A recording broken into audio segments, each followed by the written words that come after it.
Hello and welcome to 10-Minute Tabletop. I'm Devin. And I'm Darren. And here are the biggest stories in tabletop gaming from the past week in 10 minutes or less so you can get back to playing the game.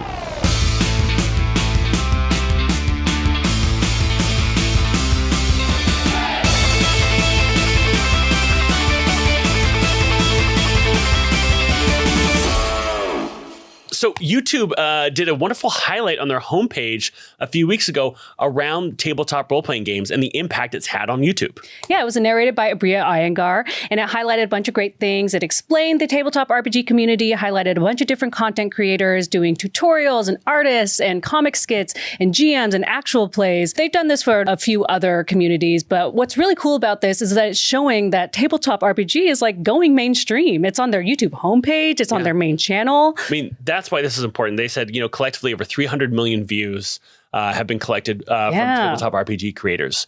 And the fact that YouTube has made the kind of like this big call out, put on homepage presence is showing that like tabletop RPG has a huge market for it. Mm-hmm. And if Google is seeing this, I mean, they have the data. They know how many views these videos are getting.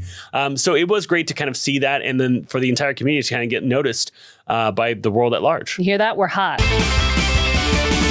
I don't want to sound like a broken record because we're always talking about Hasbro and their earnings call, but that came in last week for the final quarter earnings for Hasbro, and they missed their target and have over $1 billion in losses. Yikes. Now, Wizards of the Coast brought in over $103 million in the final quarter, and overall for the entire year, they brought in over $1 billion. Dang. But the situation is still dire as the parent company Hasbro has lost over $1 billion in the final quarter alone.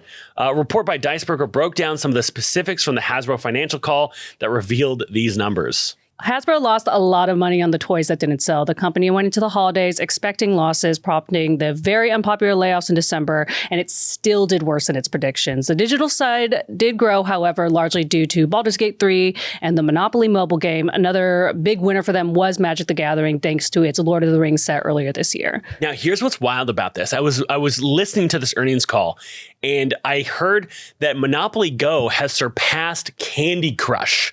I don't know anyone playing Monopoly Go. I don't know anyone who plays this game. I didn't even hear of it until this news story. As a creator, though, I've received emails saying like, hey, like from third-party agencies that work for Hasbro that says, hey, would you highlight Monopoly Go in a TikTok video? I'm like, who is playing this? I don't like Monopoly. I don't know anyone that likes Monopoly. I don't think Monopoly is a fun game. Maybe the people who are playing it just go really, really hard for it. Maybe. But in light of these figures, hope seems to be turning towards Magic the Gathering crossovers and then digital content for D&D. In the earnings call, Hasbro said, hey, we're going to be focusing on a lot of video games, a lot of digital content to kind of assuage investors on the fact that they missed their target. But why is this important? That actually leads us into our next story, which kind of ties into everything here. Yeah.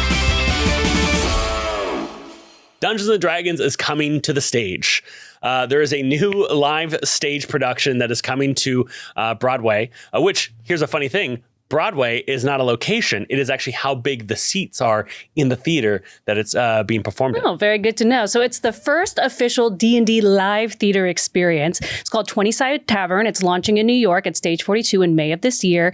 And it's going to be like an actual play mixed with a little bit of comedy, mixed with a little bit of audience participation. It really feels like it is. They took the idea of an actual play Twitch stream and they're like, let's just bring that to the theater. Yes, that's exactly because a lot of like actual play Twitch shows have like affect the show if you comment this or if you spend bits or if you subscribe, and they're doing a lot of that with a very Jackbox feeling. It's it's an app that allows you to kind of vote and make decisions as an audience member. Yeah, it allows you to like participate in it by voting on what characters appear, key story decision, what experiences they explore, and the audience members may have the opportunity to come on stage, play a variety of different games. It will ensure that no two performances are the same. Yeah, I mean, with the fact that like the audience is making these decisions, no two shows will ever be the same. Yeah, and so producer David Carpenter told Variety, as passionate gamers and D&D players, the partners at Curious Hedgehog set off on a quest to redefine what a live interactive experience can be. What started as a D&D style RPG on stage with folding tables and a box of props has grown beyond our wildest imagination.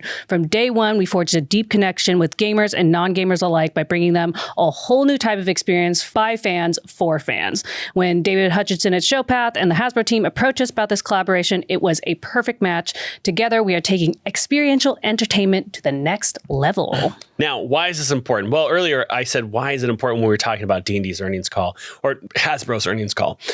It's because it seems that D&D is leaning into their partnerships. They're leaning into their licensing. We heard this 2 quarters ago at their last earnings call that like, hey, they're going to really focus hard on licensing their intellectual property. They're going to focus really hard on digital.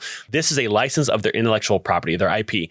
And they're focusing on, hey, let's get our name out there. And it does seem like maybe Hasbro, Wizard of the Coast, is realizing our growth comes from others, not ourselves, which could be something really valuable come out their new VTT. It might not be this walled garden that we've been thinking it was going to be. The next step of Hasbro and the next generation of Wizard of the Coast could be a lot more open and productive and collaborative than we were thinking this time last year after the OGL crisis. Yeah, and we could expect to see a lot more of this now that they've realized with these numbers that Wizards of the Coast and Magic Gathering are their big earners, and those big monies come from partnerships. So we expect to see a lot more of this.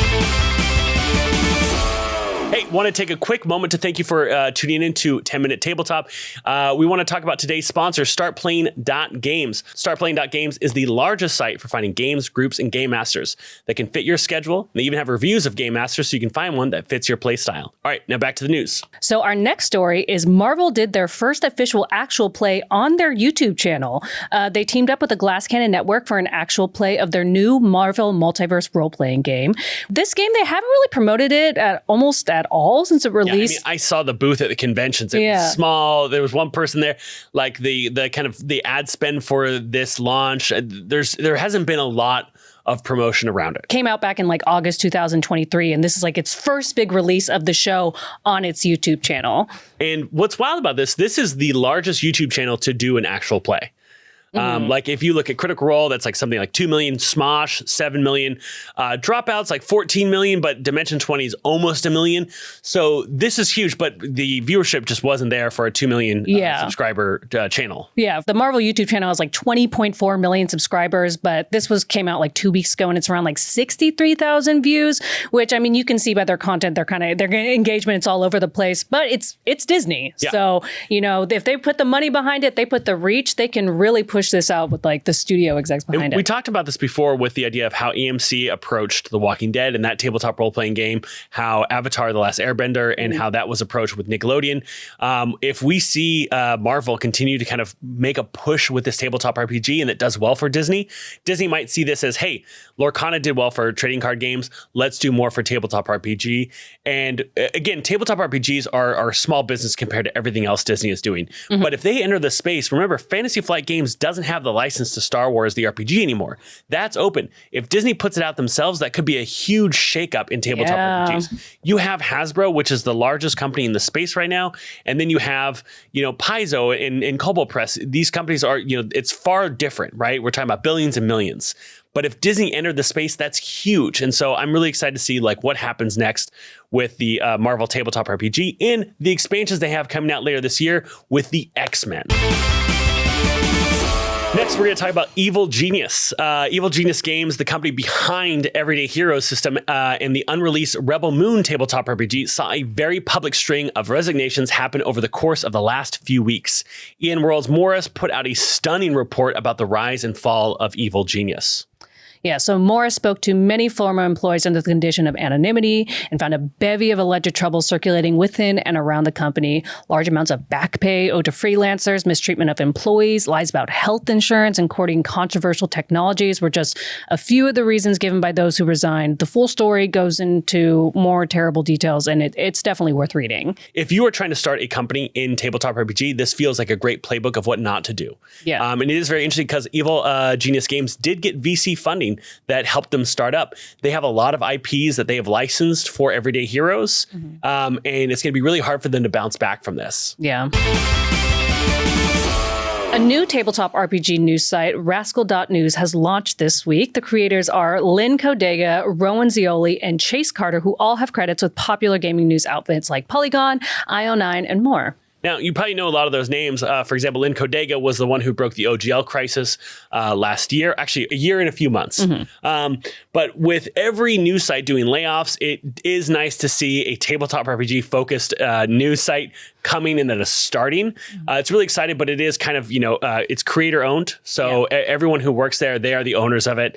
I'm really interested to see what type of monetization platform they're going to use to keep this up and running and how big they can make it. But what I find really interesting is they're going to be covering everything that we normally see from Polygon IO9, like conventions, new games. But it also seems that they really want to cover things like actual plays and actual plays that aren't just Critical Role and Dimension 20, which I do feel is kind of like lacking. Yeah, it would be a great opportunity for smaller creators, indie creators to really get their name out there on an official basis. We're excited to see what shakes out with Rascal.News.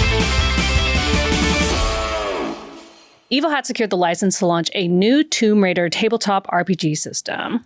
Evil Hat hasn't done any large IP tabletop RPG licensing or any large IP licensing in a while. I mean, the only thing I could find on the website was the Dresden Files, which is not as large as Tomb Raider, but it is. There's a huge fan base for Dresden Files, but Tomb Raider is massive, especially the fact that Amazon is going to be rebooting it soon, and which could be a huge boon for an indie publisher like Evil Hat to have a lot of fans be interested. If they love the Tomb Raider movie or if they love Tomb Raider in general, there's a tabletop RPG for them. And we talk a lot often how we see very popular IPs get their own tabletop RPG system, and that trend continues. And I'm excited to see how it shakes out for this indie publisher. In some other quick bites for you, D&D is releasing a adventure that goes to level 20. This is so rare. We don't see this very often. Most of their adventures end around level 15. But Vecna, Eye of Ruin will go all the way to level 20. And this will be coming out. It is the penultimate release for 2024 as far as D&D adventures before one D&D comes out. The Legend of the Mist crossed $600K in funding, which is huge news for Son of Oak Game Studio. Yeah, congrats on the crowdfunding. And that's all the news we have for you today. Thanks so much for coming. If you want to support the show, head over to our Patreon at patreon.com/Total Party Chill. Thanks so much, and we'll see you next week. Bye. Bye.